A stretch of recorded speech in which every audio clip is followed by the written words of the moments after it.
أعوذ بالله من الشيطان الرجيم بسم الله الرحمن الرحيم الحمد لله رب العالمين اللهم صل وسلم وزد وبارك على سيدنا محمد وعلى آل سيدنا محمد كما صليت وسلمت وزدت وباركت على سيدنا إبراهيم وعلى آل سيدنا إبراهيم في العالمين إنك حميد مجيد آمين. Chers frères, chères sœurs, Assalamu alaikum wa rahmatullahi ta'ala wa barakatuh.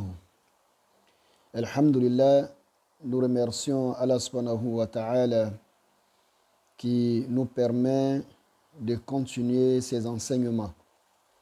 La fois dernière, nous avons commencé le deuxième chapitre qui est la prière.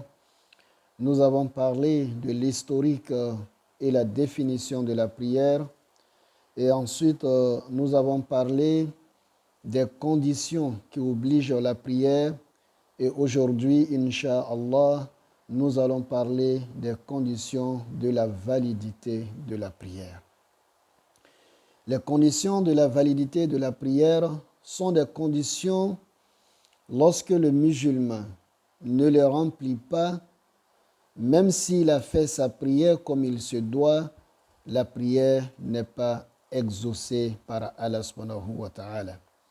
Voilà pourquoi il est important pour chacun d'entre nous de savoir ces conditions et de veiller au respect de ces conditions, car la négligence de l'une de ces conditions pourrait mettre notre prière en difficulté, qu'Allah nous donne la bonne compréhension. Les conditions de la validité de la prière, nous avons d'abord la première des choses, la purification. Le musulman qui doit prier doit d'abord se purifier. Il doit être dans une condition où, comme on le dirait, qu'il n'ait pas de crédit de purification. Il doit être exempté d'une condition qui oblige la grande ablution, d'une condition qui oblige l'ablution intime et d'une condition qui oblige la petite ablution. Ça voudrait dire quoi? Si avant sa prière, il avait une condition qui obligeait la grande ablution qu'il n'a pas fait, ainsi que la petite ablution ou l'ablution intime, sa prière qu'il va accomplir n'est pas valide. Donc, voilà pourquoi nous disons que la première des choses, c'est d'abord la purification de soi-même. Et aussi la purification de ses vêtements. Le vêtement que le musulman doit porter pour prier, il doit être rassuré que ce vêtement ne contient pas de souillure. Soit l'urine n'est pas versée là-dessus, ou le sang n'est pas versé là-dessus, ou toute chose qui est considérée en islam comme étant une matière impure. Il doit aussi être rassuré que la matière sur laquelle il plie, ça peut être un tapis, ça peut être une natte traditionnelle, ça peut être la peau d'un animal, comme nous le voyons aujourd'hui.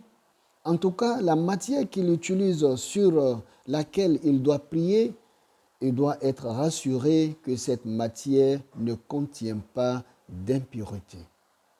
Et aussi, il doit aussi être rassuré que l'endroit où il prie ne contient aussi pas de l'impureté.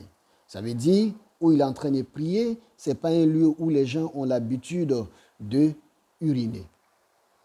Donc voici la première des choses qu'il doit d'abord, sur laquelle il doit veiller, la purification de son corps, la purification de son vêtement, la purification de son lieu de prière et la purification de sa matière de prière. Qu'Allah nous donne la bonne compréhension. Deuxième groupe d'éléments, c'est être convenablement habillé. Être habillé de sorte que les parties que l'islam considère comme nudité au cours de la prière doit être protégée. De ce fait, pour les hommes, nous devons porter un habit au moins qui dépasse les genoux. Si vous portez une culotte qui à peine atteint le genou, même si vous avez prié, ça veut dire en respectant les sourates, les prosternations, etc., il va sans dire que la prière n'est pas exaucée, parce que vous n'êtes pas convenablement habillé. Ou bien aujourd'hui, ce que nous voyons, nous attirons l'attention des jeunes qui aujourd'hui portent des pantalons qu'on appelle souvent, je crois, taille basse. Lorsqu'ils les portent et qu'ils vont dans l'inclinaison, automatiquement, je m'excuse du terme, les fesses ou bien un quart des fesses se trouve déjà au dehors. Lorsque vous vous habillez ainsi, rassurez-vous que la prière n'est pas exaucée. Il faut s'habiller convenablement, chers frères, chères sœurs. C'est important. Et aussi pour les femmes, il faut habiller décemment. La femme doit couvrir tout son corps. C'est ce qui est recommandé en islam. Et aussi, il faudra que cela ne soit pas un tissu transparent, où nous voyons à travers ce que vous avez dessus, nous voyons ce qui est en bas. Ce n'est pas normal. Donc, il faut être habillé décemment. Ça fait partie des conditions de la validité de la prière. Qu'Allah nous donne la bonne compréhension. Et aussi, pour qu'une prière soit valide, il va falloir aussi que nous respectons les temps de la prière. Le temps de la prière. Ça voudrait dire quoi? Il ne faudra pas prier avant l'heure. Je m'explique. Nous savons ici que généralement la prière de Zour, selon nous, notre zone,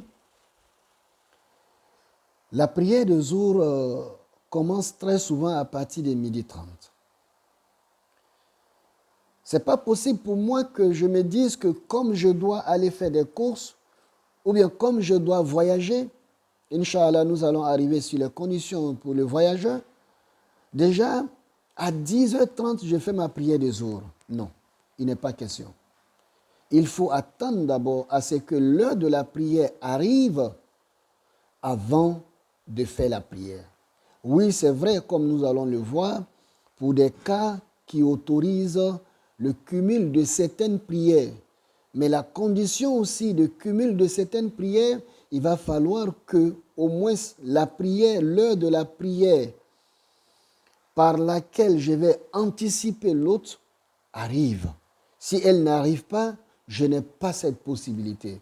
Donc je dois obligatoirement faire attention à l'heure de la prière. Ou bien par exemple, je suis sorti dans la soirée, je suis rentré très fatigué, il est 3 heures du matin, je dis non, si je me couche, je ne pourrai pas me réveiller à temps, je prie. J'ai fait la prière de Soub à 3 heures du matin. Ce n'est pas normal. Je parle bien sûr de notre climat, de notre zone. Parce qu'il y a des zones où déjà même à 3 heures du matin, l'heure de la prière de Soub va arriver. Donc il faut mieux comprendre dans le contexte dans lequel je me trouve. Je vais parler pour quelqu'un qui est dans notre zone.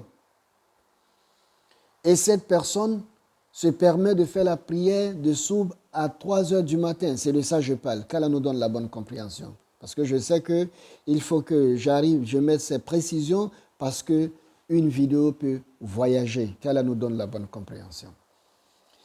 Et pour terminer, en priant, le musulman doit s'orienter vers la Kaaba. Cela aussi fait partie des conditions de la validité de la prière. Ce qui voudrait dire que moi, je ne peux pas prendre la décision pour dire qu'aujourd'hui, comme tous les jours, nous prions pour regarder dans ce sens, moi, je vais regarder dans l'autre sens ou bien le sens contraire. Si je le fais, l'une des conditions de la validité de la prière manque. Donc, ce faisant, ma prière n'est pas exaucée, qu'Allah nous donne la bonne compréhension. Donc, de manière brève, nous devons comprendre que les conditions de la validité de la prière sont les suivantes.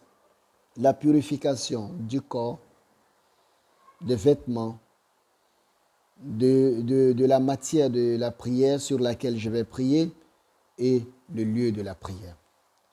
Aussi, le musulman doit s'habiller convenablement, comme nous l'avons dit. Et troisième, le respect du temps de la prière et aussi regarder la Qibla pour accomplir sa prière. Qu'Allah nous donne la bonne compréhension de l'islam et qu'il fasse de nous davantage des musulmans sincères et pieux. Assalamu alaikum wa rahmatullahi ta'ala wa barakatuh.